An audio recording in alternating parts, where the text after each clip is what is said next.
اعوذ باللہ من الشیطان الرجیم بسم اللہ الرحمن الرحیم۔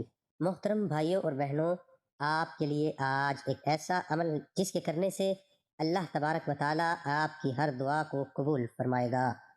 اور وہ لوگ جو کہ آپ کی بات نہیں مانتے، یا آپ کسی سے اپنی کوئی حاجت پوری کروانا چاہتے ہیں، آپ چاہتے ہیں کہ کوئی آپ کی ہر حاجت کو پورا کر لے، یا آپ کسی سے اپنی کوئی بات منوانا چاہتے ہیں، یا کسی کو آپ اپنی مٹھی میں کرنا چاہتے ہیں، اپنے قابو میں کرنا چاہتے ہیں، یا کوئی شوہر اپنی بیوی یا بیوی اپنے شوہر کے لیے، یا ساس اپنی بہو کے لیے، یا بہو اپنی ساس کے لیے، ہر طرح کے لوگوں کے لیے یہ عمل کیا جا سکتا ہے۔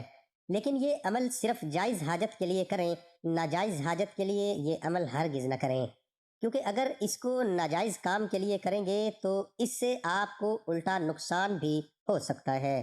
تو آج آپ کے سامنے ایسا عمل لے کر آیا ہوں، بہت ہی خاص ہے۔ ہمارے ویڈیو کو شروع سے لے کر آخر تک دیکھیے، ویڈیو کو ہرگز سکپ نہ کریں۔ ہم جیسا چاہیں ویسا ہی ہو جائے، ایسا ہونا تو ناممکن ہوتا ہے، لیکن بعض ایسے اللہ تبارک و تعالیٰ کے کلام ہوتے ہیں، وظائف ہوتے ہیں، جن کے کرنے سے اللہ تعالیٰ ہر دعا کو قبول کر لیتا ہے۔ آج آپ کے سامنے ایک ایسا ہی عمل لے کر حاضر ہوا ہوں، ایک سچا واقعہ آپ کے ساتھ بھی شیئر کروں گا۔ میری ایک بہن ہے جنہوں نے مجھے یہ بات بتائی، اپنا واقعہ سنایا۔ وہ کہتی ہے کہ میرے ماشاءاللہ سے 2 بچے ہیں، دونوں ہی بیٹے ہیں۔ اللہ تبارک و تعالیٰ نے شادی کے بعد بہت ہی جلد مجھے اس نعمت سے سرفراز فرما دیا، اور میرے شوہر کو اچھا پہلے تو کام نہ تھا، لیکن بعد میں اچھے کام ملنے کی وجہ سے وہ دوسرے ملک میں چلے گئے اور وہاں سے بہت ہی بہتر رزق کمانے لگے، بہت اچھا پیسہ کماتے اور ہم تک پہنچاتے۔ میں نے بہت سی غریبوں کی بھی امداد کرنا شروع کر دی۔ میری ساس، جنہیں میں نے اپنی ماں کے بعد ماں کا درجہ دینا شروع کیا، لیکن وہ میرے سے بہت زیادہ بدظن رہنے لگی۔ میں انہیں بہت زیادہ ان کا خیال رکھا کرتا تھا، لیکن اس کے باوجود وہ میرے سے دن بدن بدظن ہوتی جا رہی تھی۔ لیکن میں نے اس کو اللہ تبارک و تعالیٰ کی ہی کوئی آزمائش سمجھی اور صبر کے گھونٹ بھرتی رہی، لیکن اس کا جو برا نتیجہ یہ نکلا کہ وہ میرے شوہر بھی میرے خلاف بھڑکانا شروع ہو گئیں کہ تم جو کماتے ہو وہ غریبوں وغیرہ میں خرچ کر دیتی ہے، اپنے رشتہ داروں میں خرچ کرتی ہے، اور تمہارا کوئی مال بھی سنبھال کر نہیں رکھتی۔ اس سے میرے شوہر بھی مجھ سے بدظن ہونے لگے اور وہ مجھ سے لڑائی جھگڑے کرنے لگے۔ اور ایک دفعہ تو ایسا ہوا کہ انہوں نے مجھے یہ تک کہہ دیا کہ تم اپنا سامان اٹھاؤ، اور تم نے میری ماں کو بہت زیادہ تنگ کر رکھا ہے، لہٰذا تم اپنے گھر چلی جاؤ۔ میں بہت روئی، لیکن کیوں نہ کر سکی، اور اس نے مجھے ہاتھ سے پکڑ کر، بازو سے پکڑ کر مجھے گھر سے باہر نکال دیا، اور میں چپ کر کے اپنے دونوں بچوں کو لیے ماں کے گھر چلی گئی۔ کچھ ہی عرصہ گزرا، میں بہت زیادہ پریشان تھی، کیا کروں؟ آپ کے اس عمل سے مجھے بہت زیادہ فائدہ حاصل ہوا ہے۔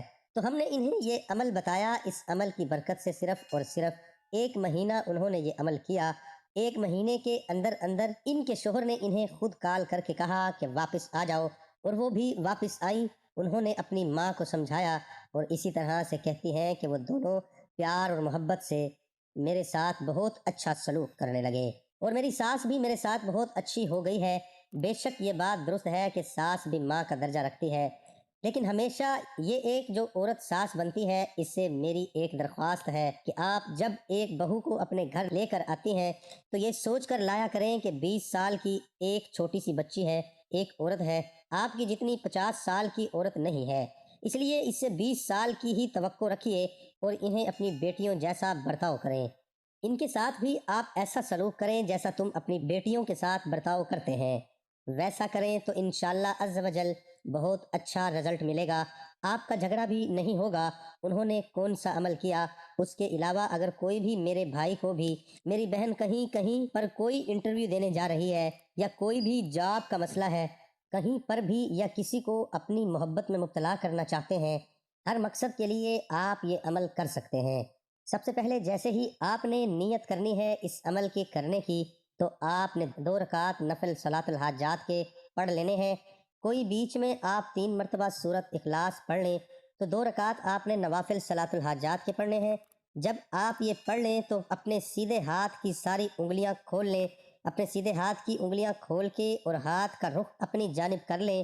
آپ کا رخ پنجہ بالکل اپنے ہاتھ کا رخ اپنی جانب کر لیں۔ جو ہاتھ کی سب سے چھوٹی انگلیاں ہیں سب سے جو چھوٹی انگلی ہوتی ہے وہاں پر پڑھیں کاف، دوسری انگلی پر پڑھیں ہا، تیسری انگلی پر پڑھیں یا، چوتھی انگلی پر عین اور پانچویں انگلی پہ سواد، مطلب کاف ہا یا عین سواد۔ اسی طرح سے آپ بالکل مٹھی اپنی بند کر لیں، آپ کا انگوٹھا اوپر ہونا چاہیے اور اسی طرح سے آپ نے اچھی طرح سے اپنی مٹھی کو بند رکھنا ہے اور آپ نے 11 مرتبہ بالکل اسی طرح سے کھولنا بند کرنا، کھولنا بند کرنا۔ آپ نے اول و آخر 11 بار درود پاک پڑھنا ہے۔ سواد پر آپ نے اپنے ہاتھوں کو بند کرنا ہے۔ جب 11ویں مرتبہ آپ بند کر لیں تو اب آپ کے سامنے وہ شخص ہے تو آپ مٹھی کھول کے اس کی طرف پھونک مار دیں، اور اگر آپ کے سامنے وہ شخص نہیں ہے، اس کی تصویر ہے تو اس پر دم کر دیں، اور اگر آپ کے پاس تصویر بھی نہیں ہے تو آنکھیں بند کر کے اس شخص کا تصور کریں، اپنے ذہن میں لائیں اور آپ یہ عمل کریں۔ 11 دن کے عمل سے انشاءاللہ آپ جیسا چاہیں گے ویسا ہی ہو جائے گا۔ آپ کہیں پر کوئی انٹرویو دیے ہوئے ہیں، امتحانات دیے ہوئے ہیں، آپ چاہتے ہیں وہاں پر مجھے جاب مل جائے لیکن نہیں مل رہی، آپ یہ عمل کریں، انشاءاللہ عز و جل دیکھتے ہی دیکھتے وہ جاب آپ کو مل جائے گی انشاءاللہ۔ دعا ہے کہ اللہ تعالی ہم سب کی تمام پریشانیاں دور فرمائے، آمین ثم آمین۔ تمام دوستوں سے گزارش ہے کہ اللہ تعالیٰ کے 99 ناموں میں سے ایک نام کمنٹ میں ضرور لکھیں۔